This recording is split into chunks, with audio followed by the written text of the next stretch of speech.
Mesdames, Messieurs, bonsoir et bienvenue au 20 bilingue sur Equinox Télévision. Nous sommes le samedi 16 novembre 2019. Femi Armstrong, Sanga, good evening. Bonsoir, Nadine Yambo. Good evening, ladies and gentlemen. Thanks for joining us on the 8 p.m. bilingual newscast on Equinox Television. We're live from Equinox Central News Desk in Douala, Cameroon. Cameroon's Minister of Territorial Administration, Paula Tanganji, has blamed motorbike riders in the city of Douala for over 800 cases of aggressions recorded within 1 month within the city of Douala, and over 570 women have equally had their backs seized by persons on commercial motorbike riders, and equally over 200 persons taken to a wrong destination by commercial motorbike riders in the city of Douala. The minister asked them to put order in the sector or the activity is banned by the government of Cameroon. À la une de ce journal, le non-respect des droits de l'homme au Cameroun préoccupe la société civile et dénonce de graves violations du droit de manifester des citoyens. Réunis à Yaoundé, elle entend donc faire pression sur le gouvernement en vue d'obtenir des solutions dans la résolution de la crise anglophone. Voilà pour le sommaire.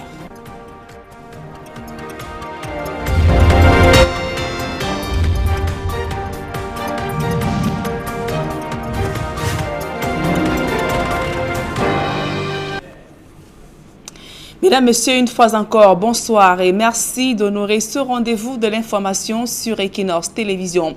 En ouverture de ce journal, à quelques mois des élections municipales législatives au Cameroun, comment s'effectue le choix des candidats au sein des différentes formations politiques. Mouvement pour la renaissance du Cameroun, la sélection des candidats s'effectue à la base et pour l'UDC, c'est le consensus qui prévaut pourtant au sein du RDPC. On ne s'exprime pas toujours sur le sujet. Le reportage de Guizou. Dans la perspective des municipales et législatives de 2020, les partis politiques travaillent actuellement au choix de leurs candidats. Au MRC, s'il n'est pas ouvertement question des primaires, on parle d'une sélection opérée par la base. Les organes de base qui connaissent mieux les militants fassent la présélection des candidats. Ce sont ces organes de base-là qui décident sur la base de l'état de service des uns et des autres, sur la base de l'expression des ambitions des uns et des autres, qui sont ceux qui sont à même d'être candidats. Et ensuite, ils vont envoyer, n'est-ce pas, les listes à Yaoundé pour juste des arbitrages. Quant à l'UDC, c'est plutôt le recours au consensus qui prévaut.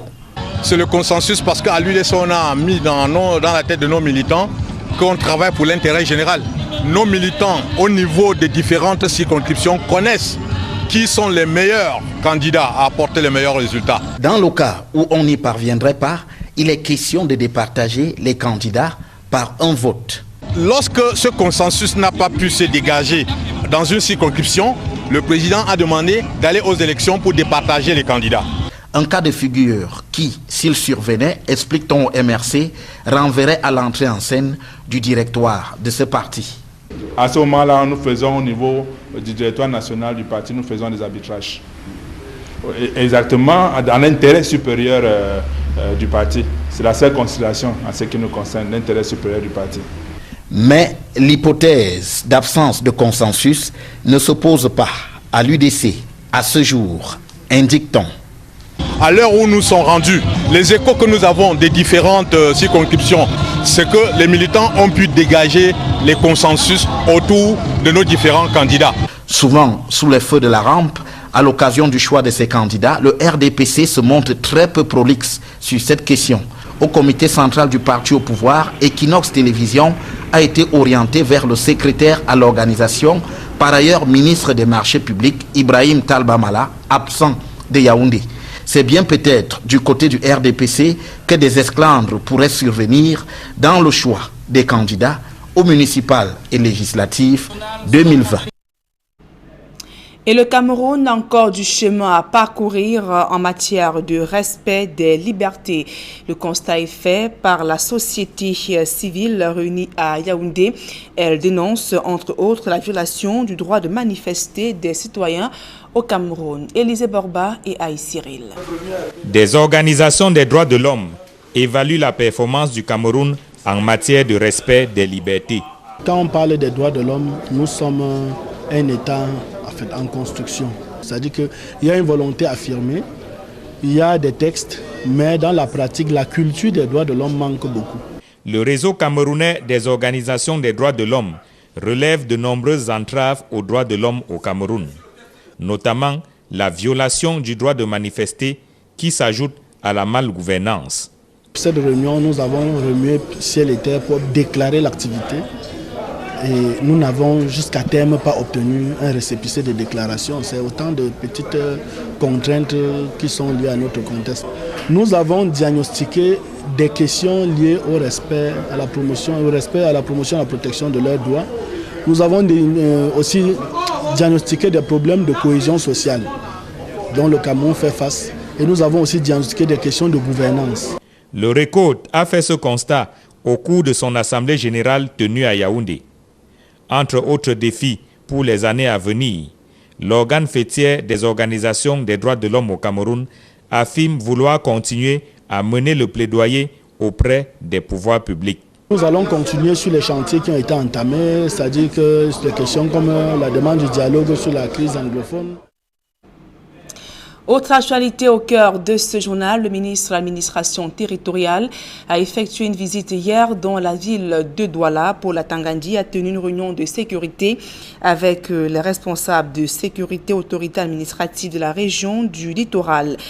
Paul Atangandi a prescrit également une plus grande vigilance sur la sécurité dans la ville de Douala et ses périphériques. Il a également tenu une réunion avec les conducteurs de mototaxi pour insister sur le respect de la réglementation en vigueur. Écoutons donc à ce propos le ministre Paul Atangandi.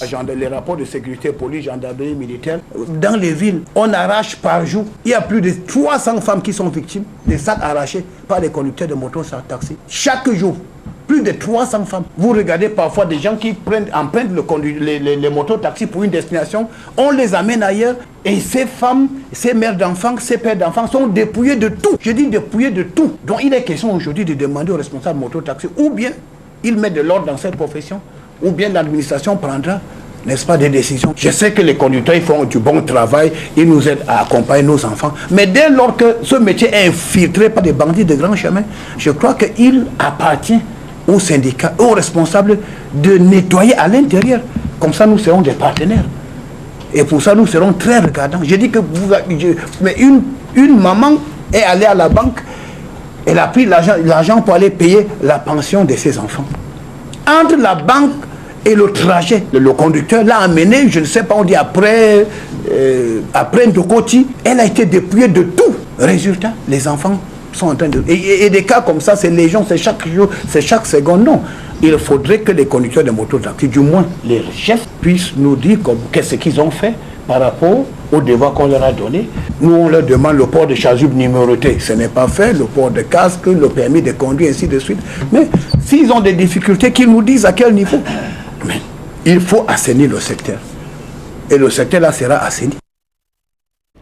Et toujours durant cette journée de travail d'hier, le ministre Paul Atangandi s'est également rendu au marché Mbopi de Douala après l'incendie qui a ravagé plusieurs commerces. C'était le 12 novembre dernier.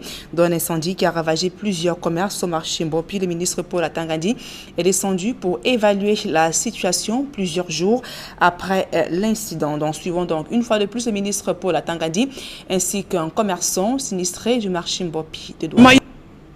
Exactement, il y a l'électricité qui est installée n'importe comment. Donc je crois que les commerçants du marché doivent s'adresser aux autorités. On va refaire le circuit électrique, on va ouvrir les voies d'accès, il y aura les bouches d'incendie. Comme ça, en cas de quelque chose, on peut facilement intervenir pour l'intérêt des commerçants. Donc le rapport sera présenté à qui de droit. Il ne se passe plus de semaines, de mois sans qu'on ne parle d'incendie dans les marchés. Mais le plus difficile, c'est l'intervention pour éteindre l'incendie. Donc il faut maintenant qu'on comprenne qu'il y a, n'est-ce pas, il y a un certain comportement citoyen qu'il faut afficher et que les commerçants doivent coopérer avec les autorités pour qu'il y ait des bouches d'incendie et qu'il y ait des voies d'accès pour faciliter, n'est-ce pas, l'intervention en cas d'incendie. En Bopi depuis 1983. Et ce qu'on est en train de subir aujourd'hui n'a jamais existé. Nous refusons les intermédiaires entre Eneo et les commerçants. Parce que les impôts que nous payons ici nous donnent droit d'avoir la parole. Poste de transformateur, oui, mais directement avec Eneo, pas par l'intermédiaire de la communauté. C'est ça le problème. C'est tout.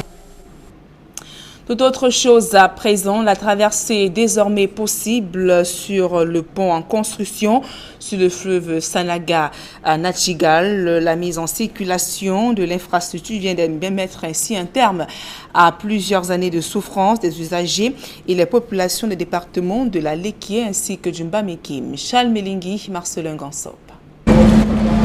Hier, c'était le bac. Aujourd'hui, c'est un pont. Il s'agit du pont sur la Sanaga, long d'environ 400 mètres, qui va relier le département de la Lekié à celui du Mbamekim, précisément les villes de Batchenga et de Ntui. En attendant la fin des travaux, la traversée pédestre est désormais possible. Le ministre des Travaux publics est le premier à l'avoir effectué. C'est la fin des longs calvaires pour les populations. C'est presque plus émouvant que la naissance d'un enfant.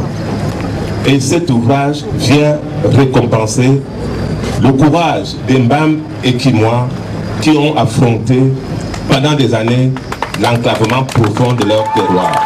En même temps, cet ouvrage favorisera les échanges entre les parties méridionales et septentrionales de notre pays. Ça a été une douloureuse parturition pendant de longues années. Notre bébé, le pont sur le fleuve Sanaga à Nachigal, tel qu'on le voit aujourd'hui, rentre avec élégance, fière allure. La traversée n'est qu'une histoire de quelques minutes. Là où avant, il fallait emprunter une pirogue ou attendre les navettes du bac lorsqu'il n'est pas en panne. Nous avons fait moins de 15 minutes de marche lente d'ailleurs. Nous pouvons en être fiers et remercier très sincèrement le groupement d'entreprises Razel Bec, Razel Cameroun pour l'excellent travail qui a été fait. Le pont passe déjà au grand soulagement des usagers et des populations riveraines. Mais les revendications ne manquent pas. Du respect partiel du cahier de charges relatif à l'exploitation de la carrière de Poussé, entraînant au quotidien un ralentissement des travaux à cause des revendications des populations. Du refus catégorique du paiement par zèle de la fiscalité locale concernant les taxes sur les produits de carrière, conformément aux dispositions du Code minier. Les indemnisations ont bien eu lieu, excepté quelques cas isolés qui sont en cours de traitement. Le ministre des Travaux publics n'a pas mis les gants pour couper court. Un seul jour perdu par l'entreprise Razel se paye par le gouvernement. Et c'est en termes de millions. Et il faut donc éviter d'empêcher à l'entreprise Razel de faire ses travaux, quelles que soient les raisons que vous pouvez évoquer par ailleurs. Vous ne devez pas demander le beurre et retenir l'argent du beurre. Février 2020 est la date butoir pour achever les travaux et permettre au pont sur la Sanaga de jouer efficacement tout son rôle. J'ai demandé à ce groupement d'entreprises de tenir dans les délais pour qu'en février 2020, à la fois les véhicules et les hommes puissent traverser le fleuve Sanaga par le pont.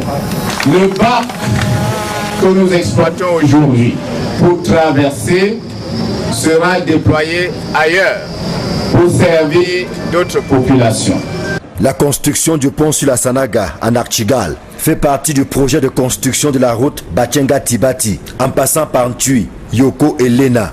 Des travaux qui se déroulent à plusieurs vitesses selon les tronçons. Ouvrons à présent le chapitre santé de ce journal. Le taux élevé des maladies cardiovasculaires est inquiétant dans la région de l'extrême nord Cameroun. 2 départements sont les plus touchés, notamment le Mayo Kani et le Mayo Danaï, qui enregistrent près de 25% d'hypertendus. Pire encore, ces localités ne disposent pas de spécialistes pour la prise en charge des malades. La Fondation camerounaise du cœur n'est pas restée insensible face aux multiples cris d'alarme des populations. Elle vient donc d'initier une campagne de dépistage et de sensibilisation. Le reportage de Kediara Amadou Daïro. Kani et le Mayo Danaï, 2 départements de la région de l'extrême nord, fortement touchés par le diabète, mais aussi l'hypertension artérielle. Plus grave, aucun des hôpitaux de ces 2 localités ne possède de spécialistes de ces maladies réputées tueuses. Alors, pour hisser les riverains au même niveau de dépistage et de sensibilisation que le reste du pays, une campagne empreinte de gratuité y a été organisée par la Fondation camerounaise du cœur. Le bilan à mi-parcours témoigne de la gravité de la situation. Alors nous avons pratiquement déjà à peu près 20 à 25% de ceux qui sont venus ici qui sont hypertendus et pratiquement 8 à 10% de ceux qui sont venus qui sont diabétiques. La particularité c'est que les 2 maladies sont distinctes et à des personnes différentes. Généralement on a des hypertendus qui sont en même temps diabétiques.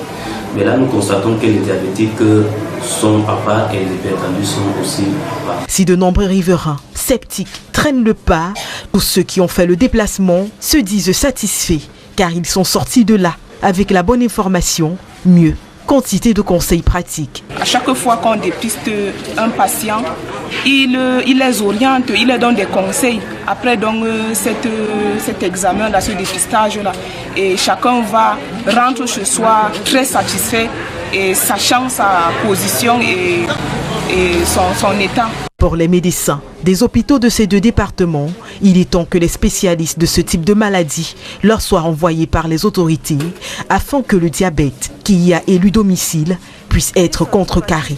Depuis un bon bout de temps, on n'avait pas de cardiologue, on n'a pas de cardiologue à l'hôpital. Ça fait que chaque fois que les gens venaient là pour les problèmes de cœur, on n'avait pas toujours, on était obligé de les renvoyer.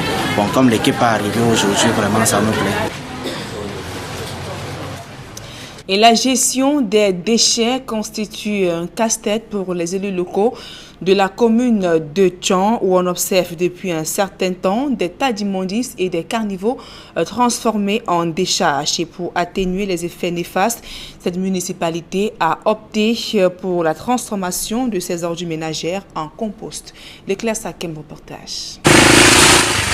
Maîtriser la gestion et valoriser les déchets solides dans la commune de Tchon, c'est la mission assignée par l'exécutif de cette commune à son bras séculier qui est l'agence municipale de gestion des déchets ménagers. Notre rôle premier, c'est le développement local.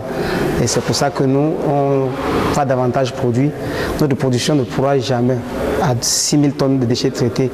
Ça veut dire qu'on va avoisiner dans les 700 tonnes de compost, satisfaire la demande sur le plan agricole dans le département de la Ménois. Donc beaucoup de choses restent à faire et nous allons pas à pas, on pense que d'ici là, on peut pouvoir arriver à faire converger le grand nombre d'agriculteurs dans ce secteur-là. Un peu plus de 70 000 tonnes de déchets produits par jour dans cette collectivité territoriale décentralisée, ce qui rend la tâche de l'agence difficile pour ce qui est de la collecte. L'exécutif sollicite l'appui de l'État et un peu plus de civisme de la part des populations. Nous sollicitons l'appui du gouvernement à s'intéresser de la gestion des déchets dans nos cités. J'ai pris également vivement les populations de Tchon. Je les supplie même d'être des citoyens, n'est-ce pas, bien républicains, civiques, parce que en fait, nous constatons aussi, n'est-ce pas, une indiscipline caractérisée, un incivisme, n'est-ce pas, avéré. Sur le site de transformation des déchets, les acteurs appellent la plus d'amélioration de leur cadre de travail. La plateforme n'est pas améliorée. Nous versons difficilement avec les brouettes et autres. Même aller jusqu'au refus, au tas de refus là, c'est des problèmes. Donc nous voudrions que nos dirigeants puissent faire quelque chose pour améliorer toutes ces conditions-là. Le budget de l'agence municipale de gestion des déchets de la commune de Tchon a connu pour ce qui est l'exercice 2020 une augmentation de 106 167 000 francs CFA. Il a été adopté au cours du conseil d'administration tenu dans cette municipalité. Et la suite de ce journal, c'est en langue anglaise avec vous, Fomi Armstrong Sanda. Thanks, Nadine Yambo. Thanks, ladies and gentlemen, for staying with us. In the second segment of news in the English language, we begin with one of our lead stories, the visit of Cameroon's Minister of Territorial Administration, Minister Paula Tanganji. While in the city of Douala, the minister urged political party leaders in Cameroon to be responsible in their demands for authorization for political public manifestations.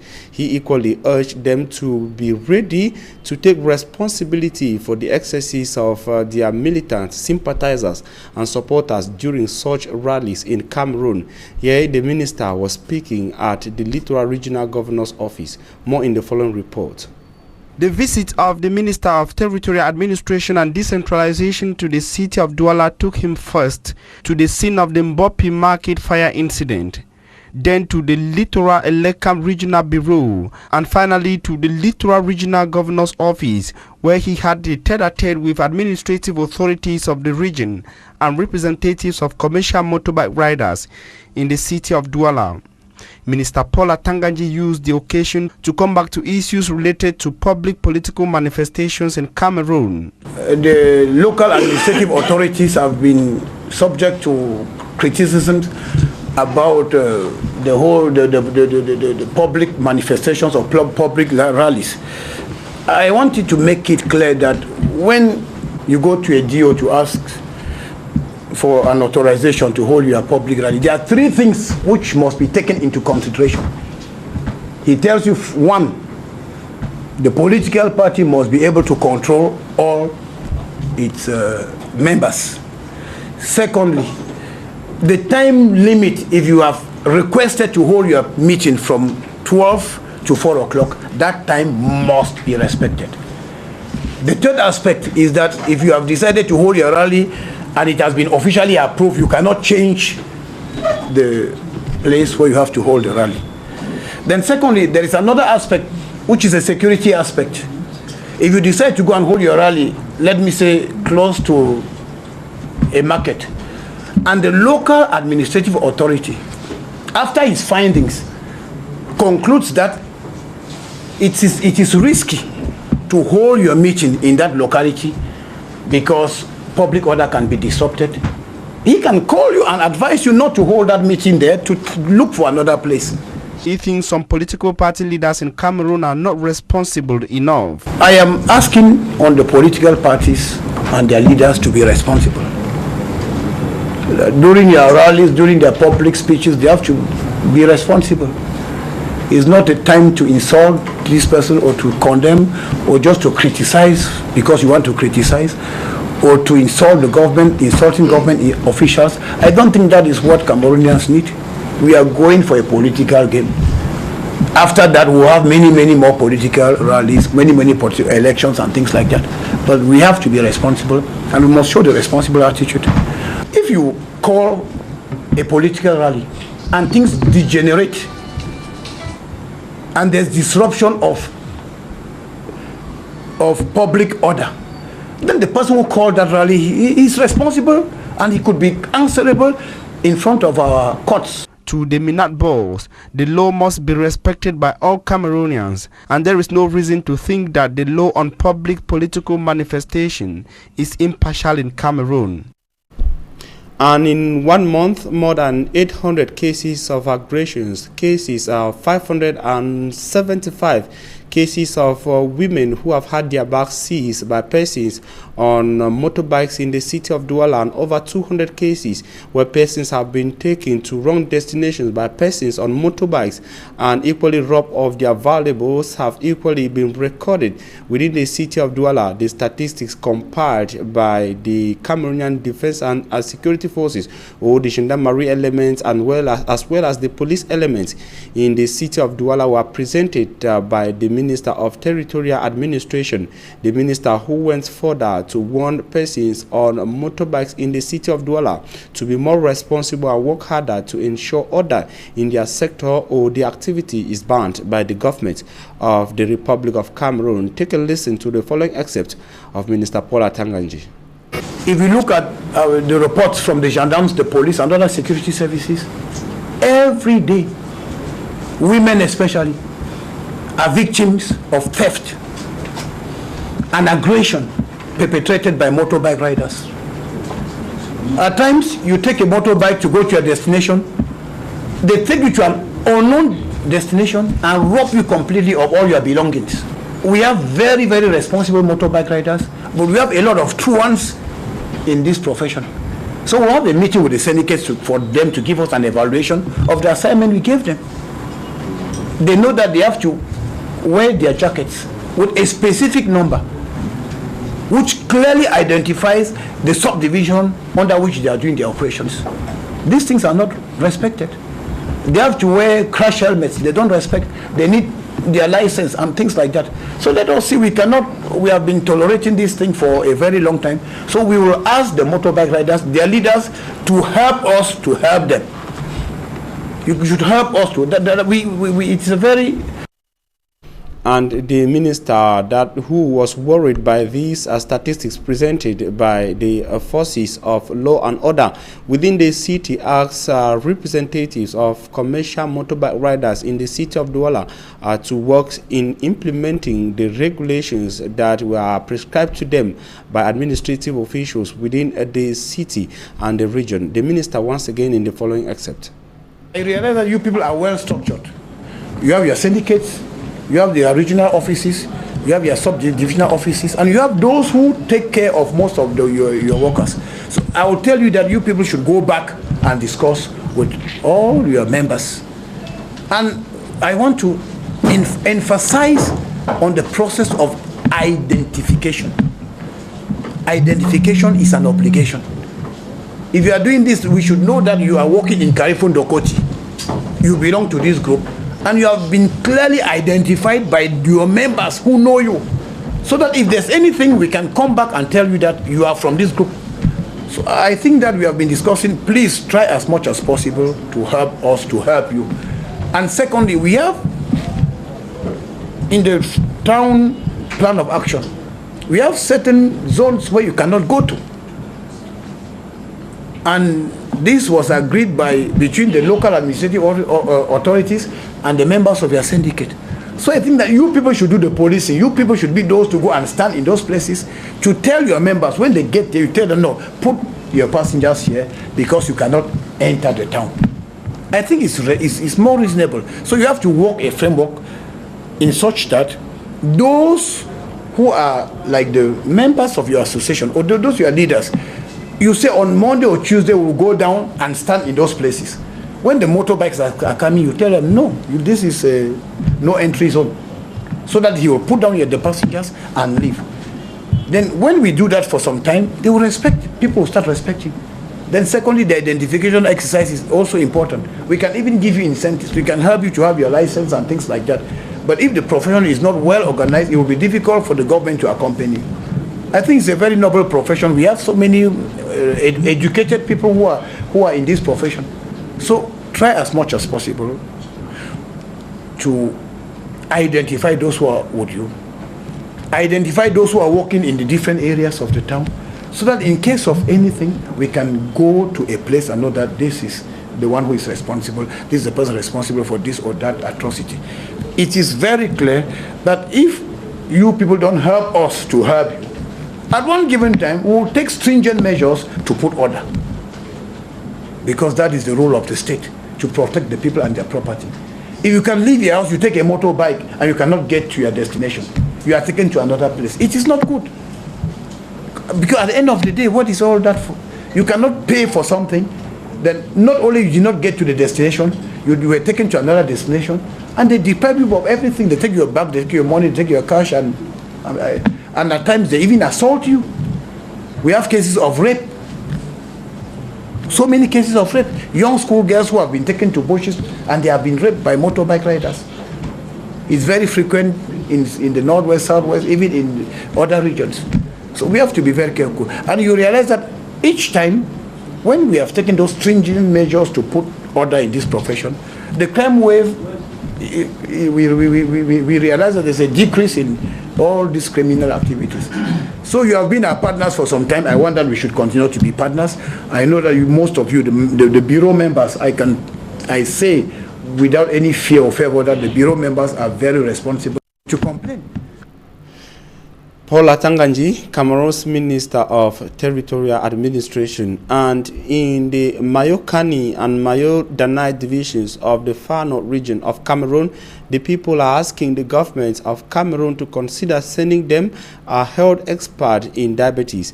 They were speaking during a diabetes campaign organized in these divisions of the Far North region of Cameroon. Immaculate Fogwe tells us more in the following report. Mayo-Kani and Mayo-Danai, two divisions found in the Far North region of Cameroon, is recording a high prevalence rate of diabetic and hypertensive patients. Though greatly hit by the situation, none of the hospitals in the divisions have a diabetologist to address the killer disease which is invading the area. To help sensitize the population about the disease, a free screening campaign was organized by the Heart Foundation of Cameroon. According to statistics recorded by the foundation, 25% of those who were screened are hypertensive. Meantime, 8 to 10% of others were diabetic. After the screening, we were oriented on how to deal with the situation. At least everyone has been briefed on how to address the deadly disease. The doctors equally expressed satisfaction after receiving the team, but wish that an expert is sent to the hospital. For a long time now, we have been without a cardiologist. When most patients come to consult, we send them back because we don't have an expert. Preventing the disease entails cutting off from sugar and refined carbs, working out regularly, and drinking lots of water. And that report brings us to the end of the 8 p.m. bilingual newscast on Equinox Television. We thank you for your very kind attention and wishing you a blessed stay in the company of programs on your #1 television channel, Equinox Television. Nadine Yambo, have a nice evening. Merci, Fomi Armstrong Sanda. Fin de ce journal, mesdames et messieurs. Merci pour votre aimable attention et bonne soirée en compagnie de nos programmes.